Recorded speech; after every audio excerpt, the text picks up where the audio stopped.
Dalawang OFW na biktima sa maling pag-ibig at tao. Dahil na rin sa pagsisinungaling kaya nangyari ito sa kanila. Si Kimberly, isang OFW, ay nagsinungaling muna sa sariling pamilya. Sinabi niyang na-delay ang kanyang flight pauwi ng probinsya. Pero ang totoo, dumiretso siya sa Maynila para makipagkita sa lalaking matagal na niyang nakilala sa social media. Isang lalaking akala niya ay pagmamahal ang intensyon. Ilang oras lang ang lumipas, naglaho ang ngiti ni Kimberly. Lahat ng kanyang pera, alahas, at personal na gamit ninakaw. Ang lalaking pinaniwalaan niya, ang lalaking pinagkatiwalaan niya, biglang naglaho kasama ang lahat ng pinaghirapan niya sa ibang bansa. Walang iniwang bakas, walang awa. Isang OFW na umuwi sana para sa pamilya, pero umuwi na walang natirang ipon dahil sa pagsinungaling. Samantala, mas malagim ang sinapit ni Roxanne. Mula Dubai, umuwi rin siya sa Pilipinas. Ngunit tulad ni Kimberly, hindi rin siya dumiretso sa pamilya. Sa halip, nakipagkita siya sa isang lalaking matagal niyang kachat sa Cotabato. Sa una, tila maayos.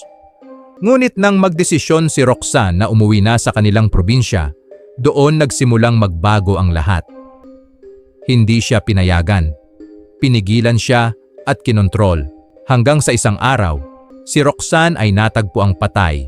Isang OFW na umuwi para sana magsimula muli.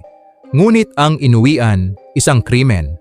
Hanggang saan ang kaya nating isugal para sa pag-ibig? Kailan nagiging bulag ang tiwala at kailan dapat matutong magduda? Ilang OFW pa ang kailangang mabiktima bago tayo matuto?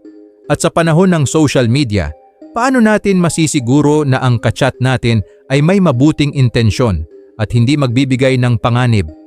Isipin mo ito, ilang taon kang nagtiis sa ibang bansa. Ilang Pasko ang lumipas na video call lang ang tanging ugnayan mo sa mga anak mo.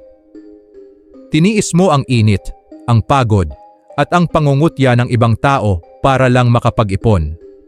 At ngayong dumating na ang araw ng iyong pag-uwi, ang inaasahan ng lahat ay isang masayang reunion.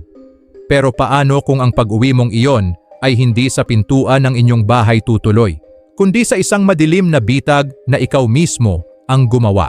Ngayon, hihimayin natin ang dalawang kwento na yumanig sa social media at nag-iwan ng malalim na sugat sa puso ng bawat Pilipino. Dalawang babae, dalawang OFW, at dalawang desisyon na nagbago sa kanilang kapalaran habang buhay. Ito ang kwento ni Kimberly at Roxanne. Mga kwentong nagsimula sa tamis ng mga salita sa chat, pero nagtapos sa pait ng pagtataksil at karahasan. Bakit nga ba may mga kababayan tayong mas pinipiling unahin ang isang estranghero kaysa sa pamilyang tunay na nagmamahal sa kanila? At ano ang mga aral na dapat nating baunin para hindi tayo matulad sa kanila? Tawagin natin siyang Kimberly, isang masipag na OFW mula sa Mindanao. Tulad ng marami sa inyo, ang tanging pangarap ni Kimberly ay mabigyan ng magandang kinabukasan ang kanyang asawa at mga anak. Malapit na ang Pasko at ang plano niya ay sorpresahin ang kanyang pamilya. Pero may isang plano si Kimberly na siya lang ang nakakaalam. Sa likod ng kanyang mga post tungkol sa pagtatrabaho, may isang lihim na relasyon siyang binuo sa isang lalaking taga Maynila. Isang lalaking nakilala niya lang sa social media. Dito natin makikita ang unang pagkakamali. Sa gitna ng lungkot sa ibang bansa, madaling mahulog sa mga mabulaklak na salita ng isang taong hindi mo naman talaga kilala sa personal. Ang chat ay pwedeng maging panandaliang gamot sa pangungulila, pero pwedeng-pwede rin itong maging lason. Dumating ang araw ng flight ni Kimberly. Sa halip na dumiretso sa Mindanao kung saan naghihintay ang kanyang pamilya, nag-book siya ng hotel sa Maynila. Sinabihan niya ang kanyang asawa na madedelay ang kanyang flight ng 2 araw dahil hindi pa raw siya pinapayagan ng kanyang amo. Isang kasinungalingan para sa 2 araw na kaligayahan kasama ang kanyang boyfriend. Paglapag niya sa airport, sinalubong siya ng lalaki, hatid sundo, sweet, at tila ba pangarap na partner. Nag-check-in sila sa isang hotel, dala-dala ni Kimberly ang lahat ng kanyang pinaghirapan. ang perang pampasko, ang mga alahas na itinuring niyang emergency fund, at ang mga pasalubong na pinag-isipan niya ng ilang buwan. Pero ang fairy tale ni Kimberly ay tumagal lang ng ilang oras. Pagkagising niya kinabukasan, ang unang naramdaman niya ay ang malamig na hangin ng aircon sa loob ng tahimik na kwarto. Wala na sa tabi niya ang lalaking nangako na tunay na pag-ibig para sa kanya. Inakala niya noong una na nasa banyo lang ito. Pero nang tingnan niya ang kanyang mga gamit, doon na gumuho ang kanyang mundo. Limas ang lahat. Ang perang pinagpuyatan niya sa ibang bansa, ang mga alahas, maging ang mga simpleng gamit na pasalubong sana, tinangay lahat ng lalaki. Ang masaklap pa rito, wala na siyang kahit 5 para pamasahe pa uwi sa Mindanao. Isipin niyo ang sitwasyon niya. Nagsinungaling ka sa asawa mo, nanakawan ka ng boyfriend mo, at ngayon ay nakatitig ka sa 4 na sulok ng hotel room na wala ni isang kusing sa bulsa. Paano mo sasabihin sa pamilya mo na wala na ang lahat? Paano mo aaminin na ang delayed flight mo ay isa palang tagu-taguang nauwi sa nakawan? Dito pumasok ang trahedya ni Roxanne. Si Roxanne ay isa ring OFW, kakauwi lang mula sa Middle East. Tulad ni Kimberly, may 3 anak siya at isang live-in partner na si Randy na kasalukuyan ding nagtatrabaho sa Middle East. Pero sa kanyang pagbabalik sa Pilipinas, hindi rin siya dumiretso sa kanyang mga magulang at anak. Sa halip, dumiretso siya sa bahay ng isang lalaking nagngangalang Michael Porada sa Tulunan North Cotabato. Isang lalaking nakilala niya rin sa pamamagitan ng chat habang siya ay nasa ibang bansa. Bakit nga ba nauulit ang ganitong pattern? Bakit ang daling ipagpalit ng mga taong nagtatrabaho sa malayo ang kanilang pamilya para sa mga taong bago pa lang nilang nakikilala? Siguro ay dahil sa tinatawag nating emotional vacuum. Kapag ang isang tao ay nakakaramdam ng matinding pag-iisa, nagiging vulnerable sila sa manipulation. Ang mga scammers at mga mapagsamantalang tao ay eksperto sa pagbabasa ng kahinaan. Alam nila kung kailan magbibigay ng atensyon at alam nila kung paano ka mapapaniwala na sila ang tanging nakakaintindi sa iyo. Noong October 30, ang relasyong nagsimula sa tamis ng social media ay nagtapos sa isang karumaldumal na krimen. Gusto nang umuwi ni Roxanne sa kanilang lugar para makaboto. Siguro ay naramdaman na rin niya ang bigat ng konsensya o baka naman ay gusto lang niyang makita ang kanyang mga anak. Pero hindi pumayag si Michael. Dito lumabas ang tunay na kulay ng suspect. Ang selos ay naging galit at ang galit ay naging karahasan. Sa loob ng bahay ng suspect, pinagsasaksak si Roxanne. Pero hindi pa nakontento ang demonyo. Tinanggalan niya ng dibdib ang biktima at hiniwa ang tiyan nito. Isang inang nangarap na guminhawa ang buhay, nagtapos sa isang malamig na kabaong dahil sa maling pag-ibig. Ang kanyang mga anak ay naulila at ang kanyang asawa na nagpapakapagod din sa ibang bansa ay nawalan ng katuwang sa buhay sa paraang hindi mo maiisip na kayang gawin ng isang tao. Ano ang aral dito?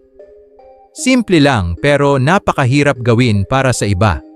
Huwag na huwag mong ipagpapalit ang pamilya mo sa isang panandaliang kilig. Ang pamilya mo, kahit may mga pagkukulang, sila ang tunay na tatanggap sa iyo sa oras ng kagipitan.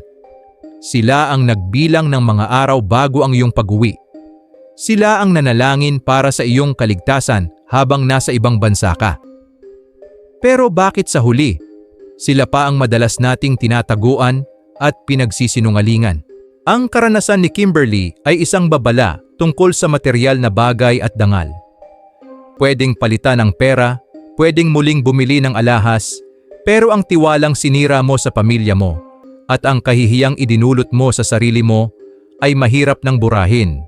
Samantala, ang trahedya ni Roxanne ay isang babala tungkol sa kaligtasan. Hindi mo kilala ang mga taong nasa likod ng screen. Ang profile picture na nakikita mo ay pwedeng maskara lang ng isang halimaw. Sa mga kababayan nating OFWs, isipin nyo ito ng maigi. Ang bawat sentimong kinikita nyo ay may katumbas na dugo at pawis. Huwag nyo itong ibigay sa mga taong ang tanging puhunan lang ay matatamis na salita. At kapag dumating ang araw ng inyong pag-uwi, dumiretso kayo sa mga taong tunay na nagmamahal sa inyo. Huwag kayong dumaan sa shortcut ng maling relasyon dahil baka ang shortcut na iyan ang maging dulo ng inyong buhay.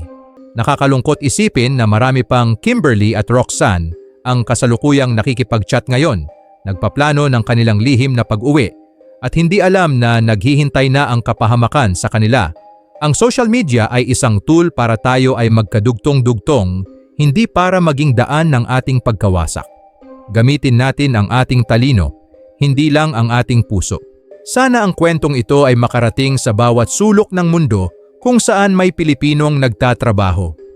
Huwag nating gawing katatawanan ang kamalian ng iba, kundi gawin nating aral. Ang pag-ibig ay hindi dapat nakatago. Ang pag-uwi ay dapat na isang selebrasyon. Kung kailangan mong magsinungaling para lang makasama ang isang tao, ibig sabihin niyan ay nasa maling landas ka na. Sa huli, ang pamilya pa rin ang ating kanlungan. Huwag nating hintayin na mawala ang lahat sa atin bago natin ma-realize ang tunay nilang halaga. Huwag mong ipagpalit ang iyong kaligtasan at kinabukasan para sa isang taong hindi ka naman kayang panindigan sa oras na wala ka nang maibibigay. Ano ang masasabi niyo sa kwentong ito? May kilala ba kayong nakaranas ng ganitong sitwasyon? I-comment niyo ang inyong mga saloobin sa ibaba. Siguraduhin nating ang video na ito ay magsilbing paalala para sa lahat. Huwag kalimutang i-share ang kwentong ito sa inyong mga kapamilyang nasa abroad. Baka sa simpleng pag-share mo, may mailigtas tayong buhay o may mapigilan tayong pagkakamali. Muli, ang pag-uwi ay para sa pamilya. Huwag hayaang ang surprise ay maging tragedy. Maraming salamat sa pakikinig at panunood. Hanggang sa susunod na kwento ng katotohanan dito sa ating channel. Ingat po tayong lahat.